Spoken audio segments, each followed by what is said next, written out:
How to apply discount codes on Shein. Let's get started.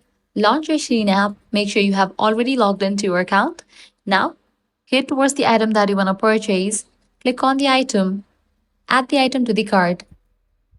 Likewise, select the details for it, quantity, likewise, size and color. Once you're done selecting the items, you can click on this cart icon given at the top right. Once you're on this page, you're going to find the list of the items that you have added to the cart to check out. Here, check in for the items that you want to purchase right away, then click on checkout. You'll be directed to order confirmation page. Firstly, provide your shipping details, then select your shipping method, payment method, then scrolling down, you're going to find this option of apply coupon. Click on that.